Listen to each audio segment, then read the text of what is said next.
दोस्तों नमस्कार।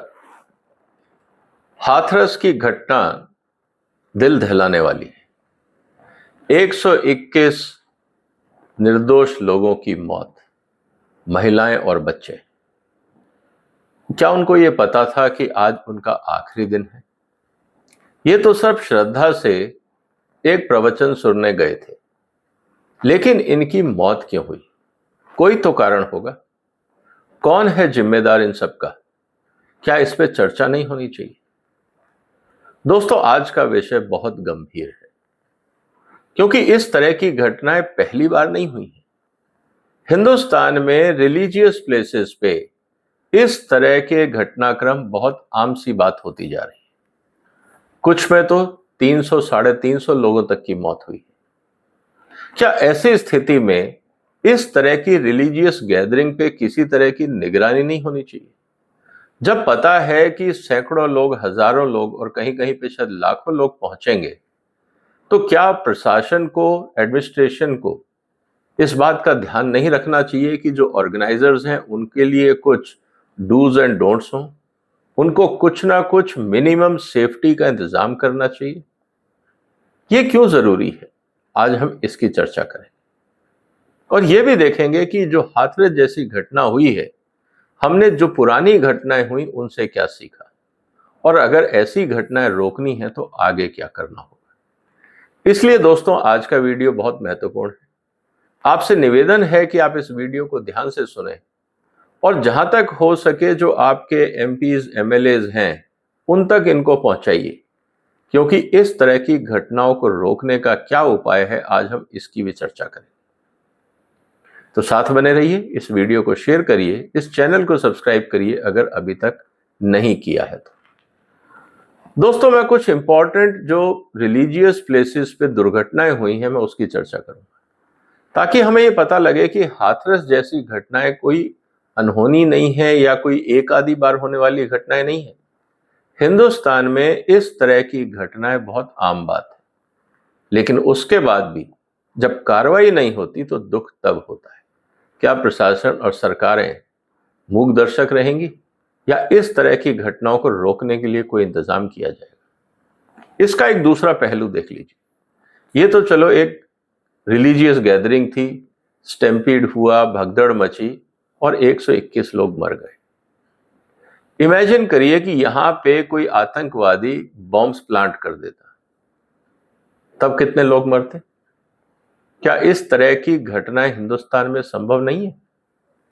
क्या कर रहा था पुलिस प्रशासन, क्या कर रहा था वहां का एडमिनिस्ट्रेशन, जब उनको ये नहीं पता लगा कि इस तरह की घटनाएं जानलेवा हो सकती हैं, तो उनका क्या इंतजाम था? ये आज चिंता की बात है। तो दोस्तों, कुछ इंपॉर्टेंट घटनाओं की हम बात करेंगे और उसके बाद चर्चा करेंगे कि इस तरह की घटनाओं का समाधान क्या है। मार्च 31, 2023 36 लोग मरे थे। कहां पे? एक रामनवमी के त्योहार में एक बावली में लोग स्नान कर रहे थे इंदौर में, और 36 लोगों की मौत हो गई जब दीवार गिर गई। अगर आपको यह पता है कि वहां पे गैदरिंग होगी, तो क्या सिविल एडमिनिस्ट्रेशन को इस तरह की पब्लिक प्लेसेस का क्या सेफ्टी ऑडिट नहीं करना चाहिए? अगर आपको लगता है कि दीवार कमजोर थी, तो क्या वहां बैरिकेडिंग नहीं करनी चाहिए थी? लोकल एडमिनिस्ट्रेशन की क्या जिम्मेवारी थी? सवाल यह भी उठता है। जनवरी 1, 2022 12 लोगों की मौत हुई माता वैष्णो देवी के मंदिर में because of heavy rush of devotees. अब सवाल इस बात का है कि जब माता वैष्णो देवी का मंदिर पूरे देश में प्रचलित है और पॉपुलर है और लोग वहां जाते हैं, डिवोटीज जाते हैं, स्पेशल ट्रेन चलती हैं, भीड़ तो होगी ही। एडमिनिस्ट्रेशन क्या कर रहा था? सवाल इस बात का है कि क्या बैरिकेडिंग, लोगों को कतार में भेजना, पूरा सिस्टम क्या ऐसा नहीं बनाया जा सकता जिसके कारण लोग गैदरिंग ना कर पाए? क्या ऐसे बैरिकेडिंग नहीं हो सकती थी? हो सकती थी, लेकिन एडमिनिस्ट्रेशन को इसकी परवाह नहीं थी। 14 जुलाई 2015 करीब 27 लोग मरे, 20 लोग घायल हुए। कहां पे? राजामुंद्री, आंध्र प्रदेश में। वहां पे एक फेस्टिवल था, पुष्कम, उस पुष्कर्म फेस्टिवल में ये घटना हुई जो गोदावरी के किनारे है, और वहां पे भी भीड़ आई और भीड़ काबू ना रह सकी। अक्टूबर 13, 2013 115 लोगों की मौत, 100 से ज्यादा लोग घायल हुए। Ratnagar temple Navratri festival Datia district में, बहुत ही पॉपुलर टेम्पल है, और वहां पे जो ब्रिज था वो ही कोलैप्स हो गया। इसका मतलब सिविल एडमिनिस्ट्रेशन को ये नहीं पता था कि ब्रिज की हालत क्या है। चलिए, तो डिवोटीज का लोड था, कल को कोई वहां से ट्रैफिक जा रहा होता, कोई बस जा रही होती, कोई और व्हीकल जा रहा होता, और ब्रिज टूट जाता और कोलैप्स हो जाता, लोग उसमें मर जाते, तब क्या होता? क्या सेफ्टी ऑडिट सिविल एडमिनिस्ट्रेशन का काम नहीं है? क्यों नहीं हुए? क्या किसी ने पूछा? इसी तरह से नवंबर 19, 2012 20 लोगों की मौत, सैकड़ों लोग घायल हुए छठ पूजा के समय अदालत घाट गंगा के किनारे पटना में। वहां पे भी भगदड़ और लोगों की मौत, वहां पे भी बैरिकेडिंग और पब्लिक सिक्योरिटी का कोई इंतजाम नहीं। इसी तरह से 14 जनवरी 2011 को 104 लोग सबरीमाला में जिनकी मौत हुई, 40 घायल हुए, क्योंकि एक जीप जाके वहां पे इडुक्की, जहां पे ये टेम्पल है, लोगों के बीच में घुस गई, स्टैम्पीड हुआ, और कितने लोग मरे? 104। अब एक जीप से क्रश होके, अगर मैं कहता हूं भीड़ के ऊपर वैसे भी जीप चल जाती तो 104 लोग नहीं मरते। सवाल यह है कि जब पता था कि वहां भीड़ है, तो किस तरह से वहां पे ट्रैफिक का मूवमेंट किया गया? क्या सिविल एडमिनिस्ट्रेशन की जिम्मेवारी नहीं थी? यह भी अपने आप में सवाल है। मार्च 4, 2010 63 लोगों की मौत, राम जानकी टेम्पल, कृपालू महाराज, उत्तर प्रदेश, प्रतापगढ़ में। वहां पे क्या हो रहा था? फ्री कपड़े बांटे जा रहे थे, खाना बांटा जा रहा था कृपालू महाराज के द्वारा, और 63 लोग मर गए उस भगदड़ में, क्योंकि सबको फ्री राशन और फ्री कपड़े चाहिए थे। क्या और कोई तरीका नहीं था? क्योंकि महाराज जी खुद बांटना चाहते थे, तो लोगों की भीड़ उमड़ी और लोग मारे गए। सितंबर 30, 2008 250 लोगों की मौत हुई, 60 घायल हुए, चामुंडा देवी टेम्पल, जोधपुर सिटी में। क्या हुआ? किसी ने कह दिया कि साहब बम फटा है, और लोगों में भगदड़ मची। र्यूमर के कारण, शायद बम से इतने लोग नहीं मरते, लेकिन बम की र्यूमर से 250 लोग मारे गए, 60 घायल हुए। 3 अगस्त 2008 162 लोगों की मौत, 47 लोग भगदड़ में मारे गए, क्योंकि किसी ने यह कह दिया, नैना देवी हिमाचल में जो है बहुत फेमस टेम्पल है, किसी ने कह दिया कि साहब भूस्खलन हो रहा है, रॉक स्लाइडिंग हो रही है, भागो, जान बचाओ।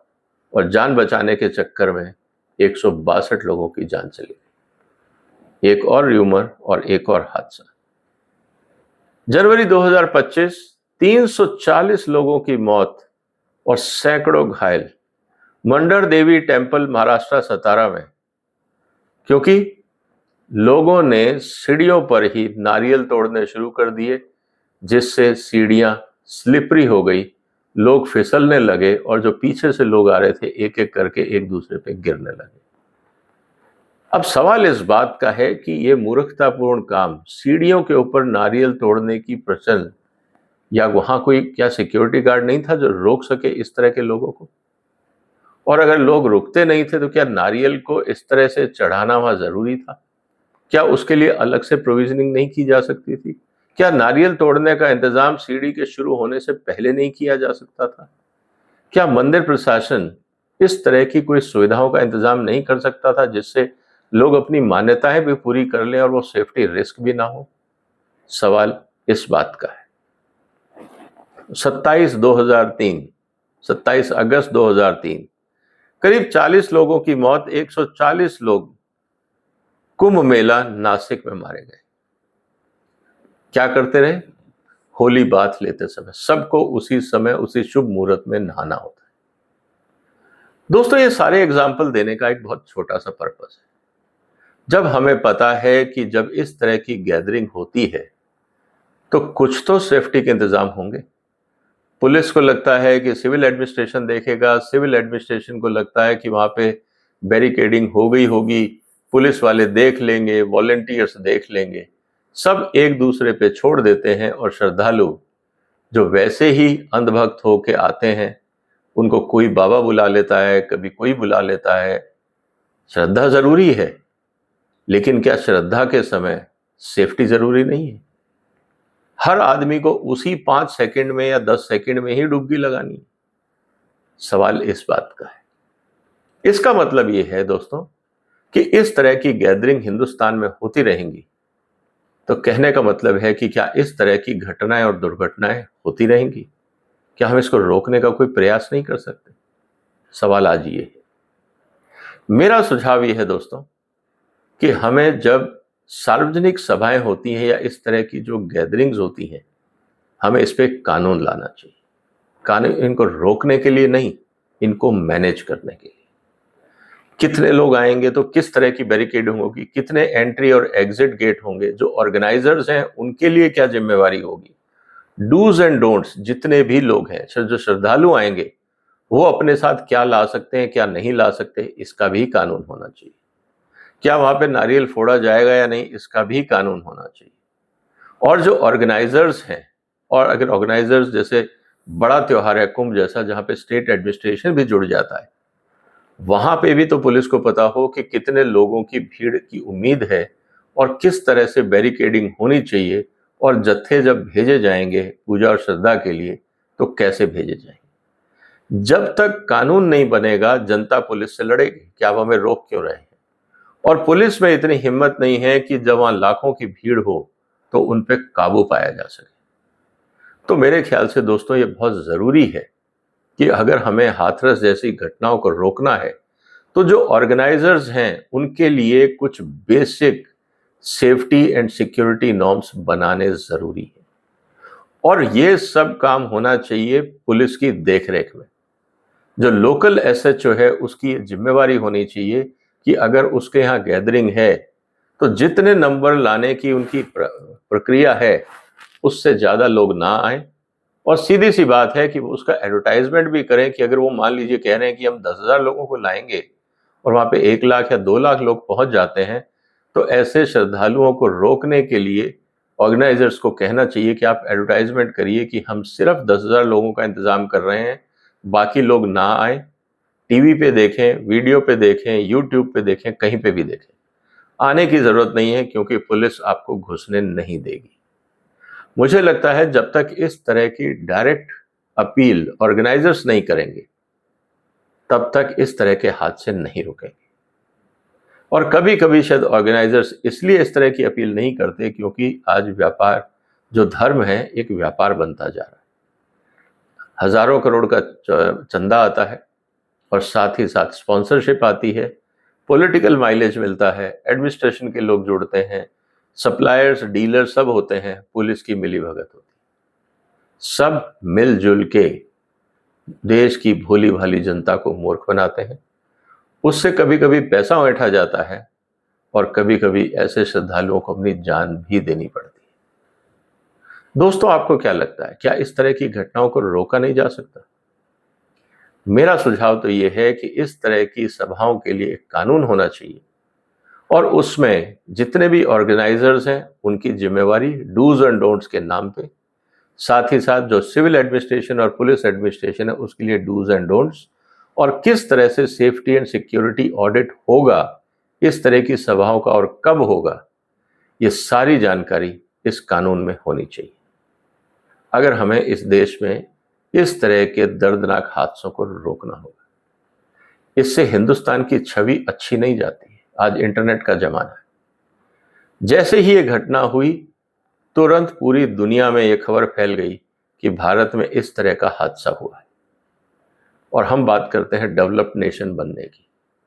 कितने देशों में आपने सुना होगा डेवलप्ड नेशंस में कि हम इस तरह की घटनाएं होती हुई देख सकते हैं या सुन सकते हैं। वहां ऐसी घटनाएं क्यों नहीं होती? क्या हम इसकी स्टडी नहीं कर सकते? गुरुद्वारों में इस तरह की घटनाएं नहीं होती, क्या हम उसकी स्टडी नहीं कर सकते? और भी जो रिलीजियस टेम्पल्स हैं जहां हजारों लाखों की भीड़ आती है, वहां इस तरह की घटनाएं नहीं होती, क्या हम उनकी स्टडी नहीं कर सकते? हिंदुस्तान में ही ये घटनाएं ज्यादा क्यों होती हैं? इसका मतलब ये है कि जो हमारे ऑर्गेनाइजर्स हैं और जो एडमिनिस्ट्रेशन है, कहीं ना कहीं अपनी जिम्मेवारी में चूक रहे हैं। अगर दोस्तों आपके पास कोई सुझाव है तो कमेंट बॉक्स में लिखिए। इस तरह की घटनाओं को रोकना देश हित में है, समाज हित में। ये देश के लिए अच्छा नहीं। आप इस वीडियो को शेयर करिए, इस चैनल को सब्सक्राइब करिए। फिर मुलाकात होगी एक और महत्वपूर्ण मुद्दे के साथ। तब तक वंदे मातरम।